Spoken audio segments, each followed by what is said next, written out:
Good morning and welcome to the Unitarian Universalist Fellowship of Montgomery online worship for April 12, 2020. My name is Lynn Hopkins. It is my honor to serve this congregation as its minister. No matter who you are, where you've been, what you're doing, how you feel, what you believe, or why you have joined us this morning, you are welcome here, and we are so glad that you have joined us.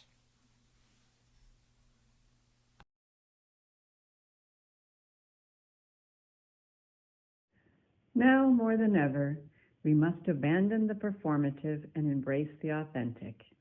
Our essential mental shifts require humility and patience. Focus on real internal change. These human transformations will be honest, raw, ugly, hopeful, frustrated, beautiful, and divine. And they will be slower than we are used to. Be slow. Let this distract you. Let it change how you think and how you see the world, because the world is our work. And so, may this tragedy tear down all our faulty assumptions and give us the courage of bold new ideas.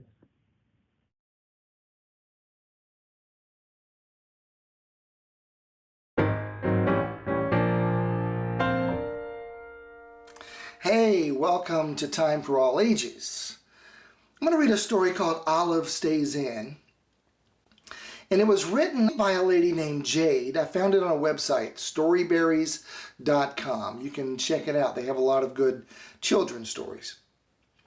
And this one specifically was written to help parents help their children understand what's going on. Olive Stays In. One day, Olive's school was closed, and Olive was surprised because most of the kids were the same as they'd always been. They were happy and healthy and having fun. They were studying asteroids at school, and Olive liked studying asteroids. She couldn't understand it. Some other things were closed too. Olive's soccer games were canceled. It looked like things were going to be pretty boring. Well, Olive's parents didn't want her to play on the computer all day, so they gave her some math books. But they also gave her some pencils and some paper. Olive didn't feel like studying math, so she drew a picture of how she was feeling. It was a little dark, a little cloudy, maybe a little sad, perhaps a little lonely. And Dad saw the picture and sat down beside her and said, "What's up?" Olive explained how she had heard that people all over the world were getting sick. Was this why they were staying at home? Were they going to get sick too?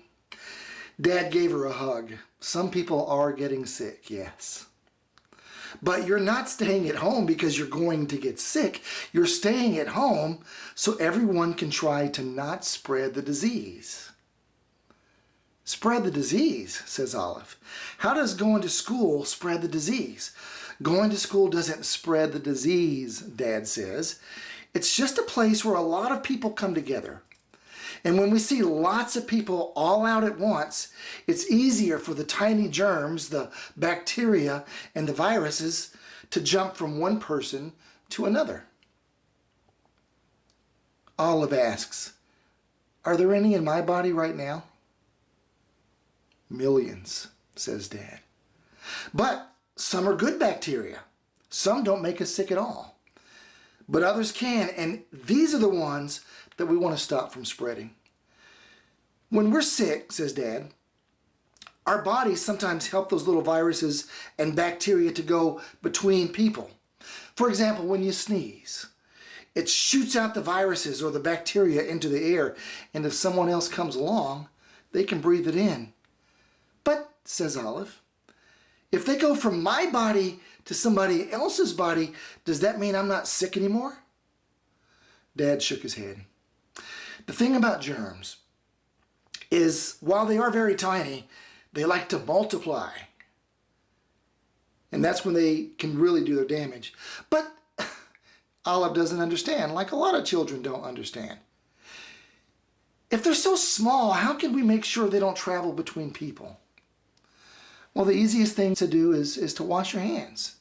Wash them every time you come in from outside. Wash them well. That removes those little germs and washes them down the sink. And then Dad invites her into the bathroom to wash their hands. So they go in there and they're washing every part of their hands with lots of soap and water. And Dad made Olive sing "Happy Birthday" twice. "That's how long you should wash your hands," said Dad. Olive giggled. It was fun singing while you washed your hands. "What else can we do?" she asked Dad. "Just keep things clean wherever you can. If you feel sick, tell somebody. If you feel a little bit hot, tell somebody.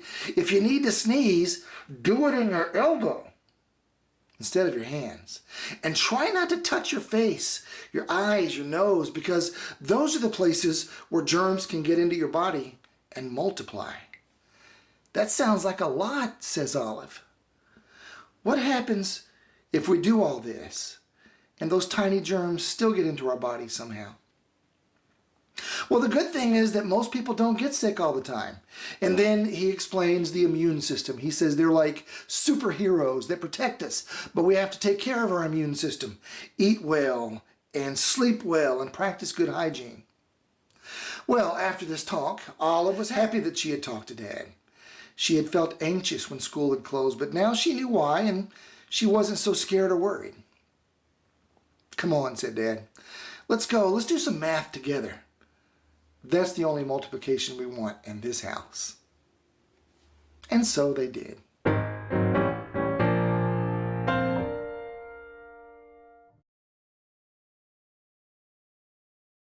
It is our practice when we come together on Sunday mornings to mark the joys and the sorrows that we carry with us during the week. These times are difficult for many of us. There is the physical distance, the sense of social isolation. Many of us have loved ones who are sick, and we are unable to be with distant family and friends as they suffer through illness and other trials during this time. And yet we continue to have moments of celebration, birthdays, anniversaries, victories large and small in our lives.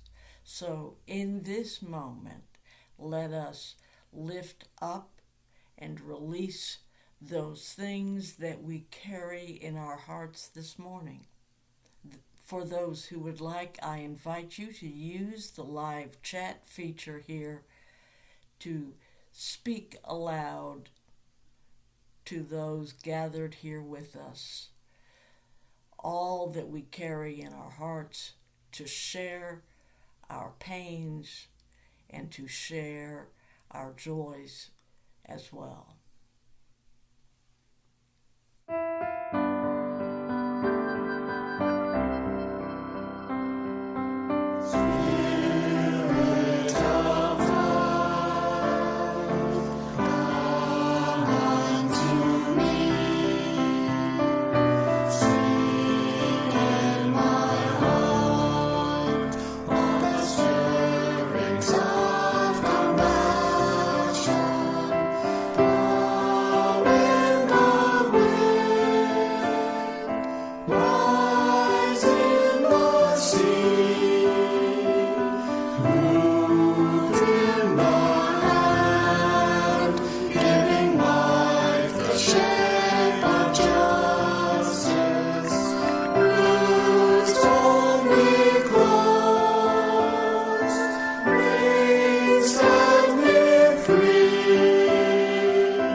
if you receive our electronic communication, you will be aware that we are currently coming to the close of a pledge drive season.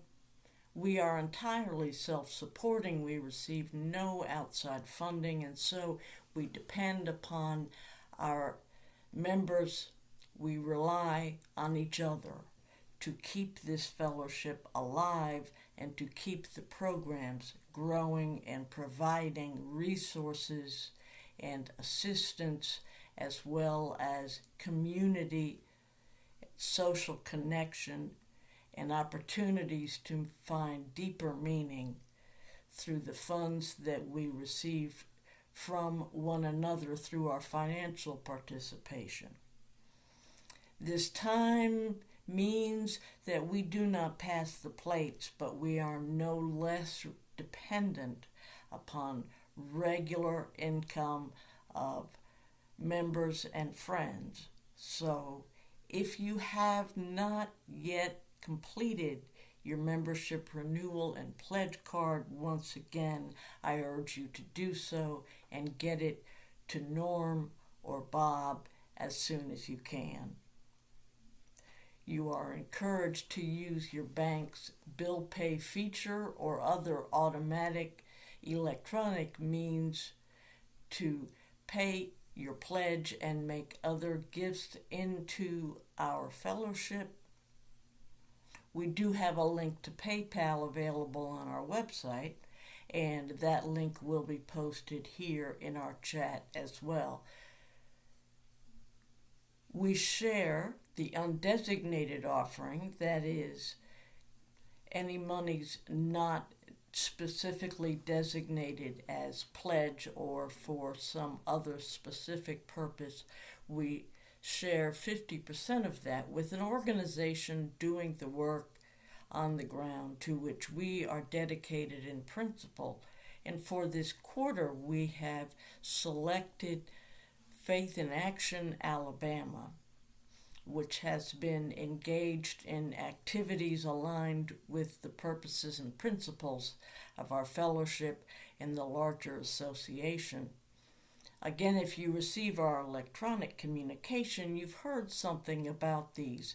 Right now, Faith in Action Alabama is working specifically in the area of voting rights restoration and has recently requested that the governor take action to ensure full access to health care for all people and the expansion of Medicaid so that people, regardless of their wealth or income, will be able to get the treatment that they need, especially in this time of unexpected sickness and rampant unemployment.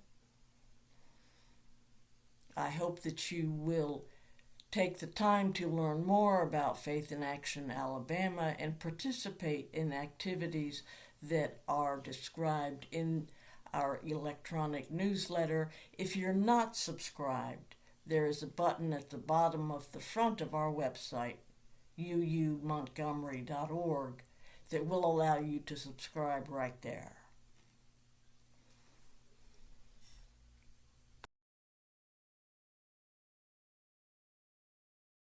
Greetings, dear friends. As your UUA president, I want to take this opportunity to say thank you. Thank you for supporting your local congregation. I am so proud of the way Unitarian Universalist congregations are responding to this moment. At fraught times such as these, we are reminded how much we need each other, how much we need communities of care, purpose, and spiritual depth. Thank you for your congregation's ministry. This is a time of year when many Unitarian Universalists pledge their financial support through annual congregational pledge campaigns. I want you to know how much your giving matters. I want you to know that you belong in this spiritual community, whatever your financial capacity. We are a people in covenant with one another. To be in covenant means that when you are in need, you are held. Being in covenant also means that in times of crisis, those who can give more do so. We take care of one another in this way, and in turn, we make it possible for our congregation to continue to care for others. A financial pledge is a promise, and making one is an inherently hopeful act. It feels good to give in whatever way we are able. Abundance is everywhere. Across our association, we have remarkable leaders providing worship and inspiration for all ages and life stages.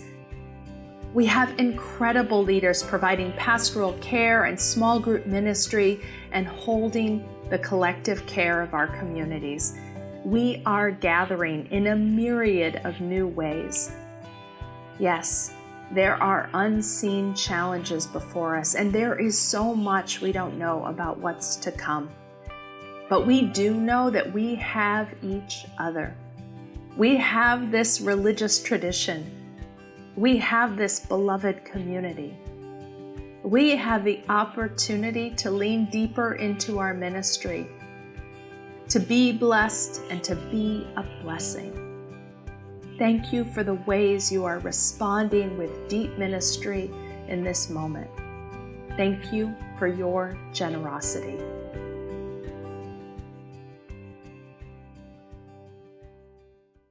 My hands are strong enough, they're strong enough, and I'm good enough. My hands are strong enough to give love. I know that my arms are long enough, they're long enough, and I'm good enough. My arms are long enough to give love. I know that my heart is wide enough, it's wide enough, I'm good enough. My heart is wide enough to give love.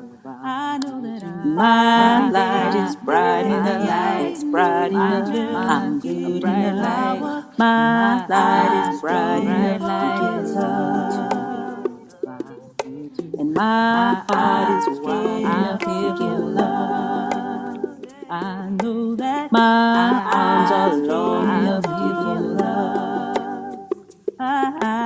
My hands are strong enough to give love. The message this morning relies heavily on the work of Kendall Gibbons. The Reverend Kendall Gibbons is currently the senior minister at All Souls in Kansas City, Missouri. She was kind enough to share insights, ideas, and her own sermon for this week with her colleagues and invited them to take what she had to offer there to extend this message of hope to congregations across the country. It's Easter. Now, this time of year, this springtime, holds many religious holidays. Passover, Good Friday. Both the Baha'is and the Jains mark the most significant day on their respective calendars. Most of these holidays point to a central figure in the religious tradition. The central figure breaking through, attaining some higher spiritual status. Most of them, but not Passover. Passover is a festival of lament and resilience. Jews all over the world for many centuries have come together to acknowledge and make sense of their suffering and their collective trauma.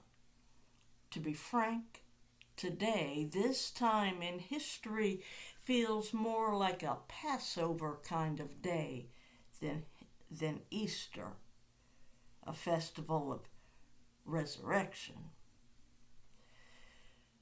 One day I'll do a Passover sermon, but the hard truth is that I can't write a Passover sermon while the plagues are still raging around us. So for now, I set Passover aside because I want to consider the ironies and challenges of Easter in this time, this particular Easter. The stories, the gospel stories of Jesus, mean different things to each of us. For me, they are powerful legends, deeply instructive and inspirational myths. I'm a person who reveres scientific fact. I don't think Jesus literally came out of a tomb, but I don't need to believe it for that story to speak to me. It is not necessary for a thing to be fact in order for it to be true. My own life speaks clearly to me the truth of resurrection. You see, I had been terminal, a hopeless case, written off, essentially dead. And I returned, not magically or mystically or supernaturally, but I came back. Only not returned exactly. The I that emerged from death was not the same I who existed before. That I, that person, didn't stand a chance. My survival depended upon a profound, seemingly miraculous transformation. Here's the thing. The essence of the Easter story, at its core, is precisely that, transformation. It's not about things going back to how they used to be. The new life of spring is new. It's not last year's leaves and stalks reborn. Those are gone. Likewise, in the gospel story, the empty tomb is not given as a sign that Jesus and his followers are going to resume the life that they knew before he was killed. In fact, that way of being is finished. It's gone forever. It's a radically new understanding of what it means to be people in community together. That is what can save them from disillusion and despair. This Easter, this year, as never before in many of our lifetimes, we are invited to seek the strength to let go of an old way of life and discover what else might be possible. The old way is over.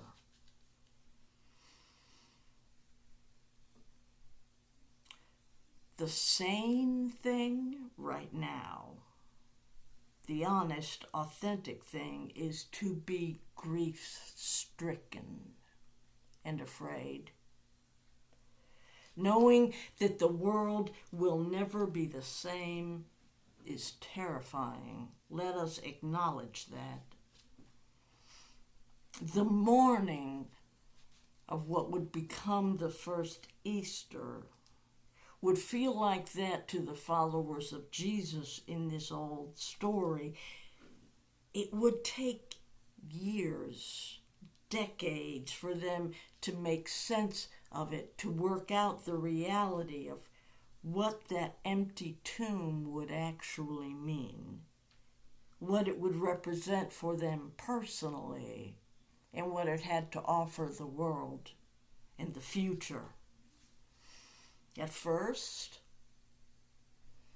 the rolled back stone and no body there would be just one more indignity, injury upon injury, one more heartbreak to deal with. Their beloved leader's body had been taken away, savaged by animals, destroyed as part of a cover-up by authorities.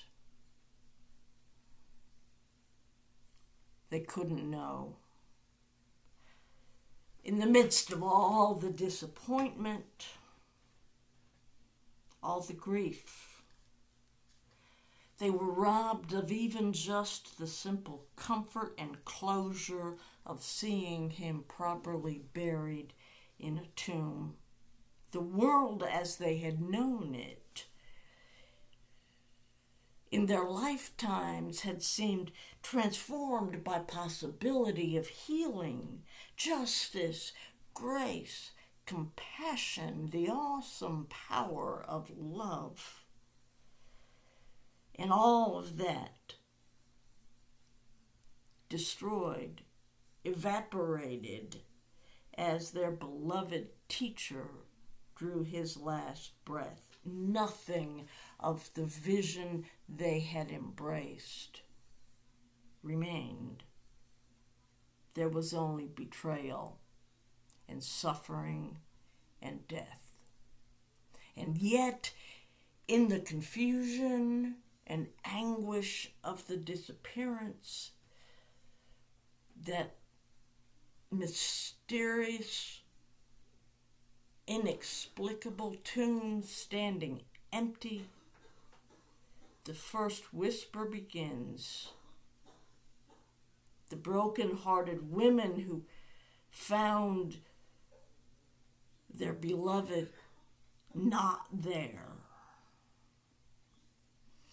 in their encounter with something that seemed more than what appeared before them, they began to consider. Risen? Is it possible that the story is not over, that he lives, that he is in us and among us, calling us, encouraging us, instructing and guiding us to likewise rise up from the darkness and despair and devastation in which the world has placed us? What if we, too, in this Easter morning of coronavirus, danger, death, terrible, menacing, invisible threat, what if we are called to rise again, to remake the world? What if there is no way back to where we were before, but only a path forward, a different way of being? Perhaps even a society truer to what we envision as the beloved community. Perhaps even a world that embraces the values that we cherish, the lives and loves of one another, the inherent worth and dignity of every person. This isn't the first time the world as people knew it has fallen apart. It just feels so much more devastating because it is our world. We live in it. and we have seen so much hope. And it seems larger because we are global now. We have the opportunity to see the faces and hear the voices of people all over the world. The divisions, the invisible, imaginary separations are dissolving. And what will save any small community is not building that wall or pretending that separation exists, but rather dismissing and destroying forever the lie that a barrier can protect us from our shared human condition. But just as the thing that is robbing us of loved ones and our own sense of safety knows no borders, so too we must overcome the misconception of boundary and border so that we can collectively survive and rise again together. You see, this is what empire never understands. From the ancient Romans to the administration in the White House today, every one of us matters. There is a unity among every human being. We, each of us, and all of us, every single one is an essential part of the whole, inseparable, indivisible, invaluable. What we choose to do, how we share and cooperate and protect each other, how we offer our skill and our knowledge to the common good, this is what will turn back the tide and save us. This is how we rebuild the world. This is how we will rise again. It takes a threat that permeates every wall we can build, every division we can erect, every separation we can conceive, for us to begin to truly dissolve this notion that there are divisions and separations and walls to protect us.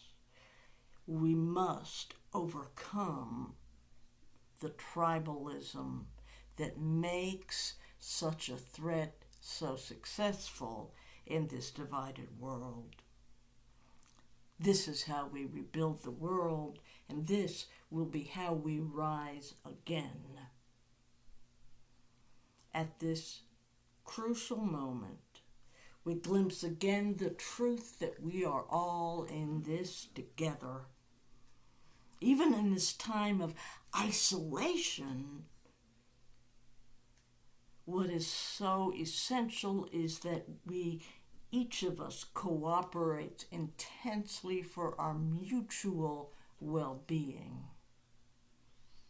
No one with a heart and a conscience will emerge from this time in our history unscarred by it. It is excruciating. We will all lose friends and neighbors, elders, loved ones, acquaintances, even children. We will all suffer. And some, yes, some will perish needlessly because of the carelessness of others. But the world as we knew it is over. This is a moment in which we will necessarily feel sad and confused. We will grieve and mourn. We will fear and rage. But you see, that's how the Easter story begins, with suffering, betrayal, devastation, and death. Danger and recklessness and cruelty in this world are real and cannot be denied, but hear the whisper of hope. Hear it. I can't tell you where it comes from. Somewhere deep and mysterious, unexpected, always astonishing. It is there, calling us, each of us, and all together. It is calling us to rise again. Rise again. Throw your intention and energy and effort, all that you have, into answering that call. When it comes, you will hear it. Rise again. That is truly what faith means. All it has ever meant. That human willingness to rebuild what we have destroyed or seen destroyed before us. The courage, the resilience, and the deliberate intention to make possible what seems impossible in the moment. To rebuild, to rise again. Knowing what we know today, learning the lessons of this dark hour, we can do better. We are, in so many ways, big and small, occasionally seen but mostly unnoticed. We are doing better, slightly, haltingly, slowly.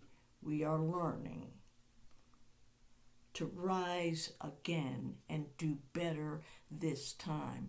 Yes, we will fail again, make no mistake, but it is not lost. The spring is here, and what returns is not what was before, because what has been is now gone. What comes in the spring is new life, new promise, new opportunities.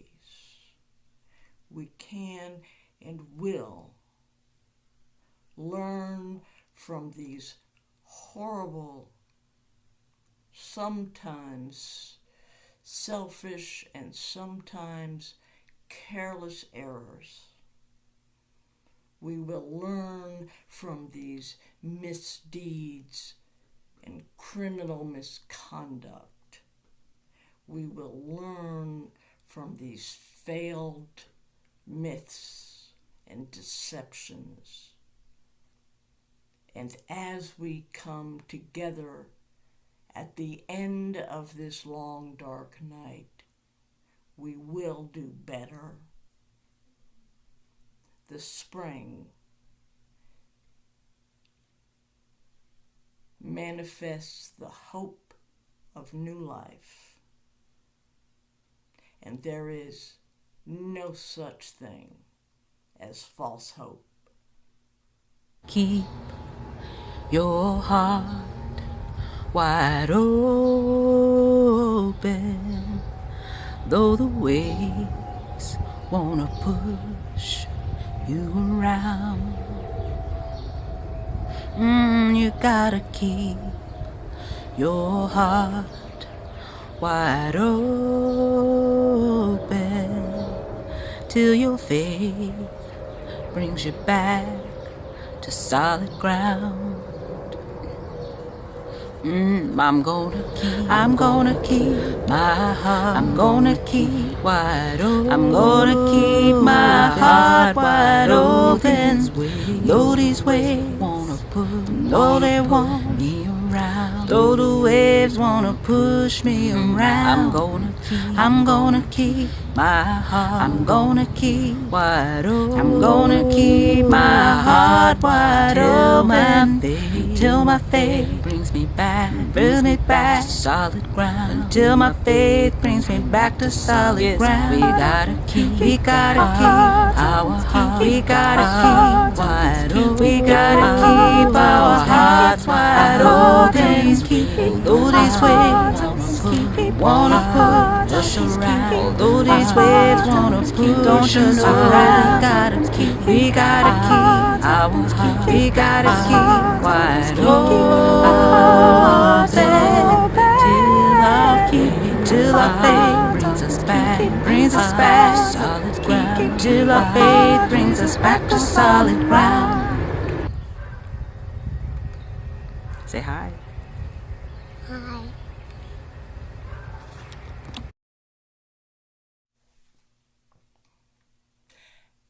As we come to the end of our time together, I wish to express my gratitude once again to Meg Hall and Roger Burdett for their participation today, to Kendall Gibbons for her remarkable generosity, and to the artist Leah, whose music has uplifted and encouraged us, and which she has offered to us out of the kindness of her gracious heart. For now, my friends, our service has ended. Let our service begin.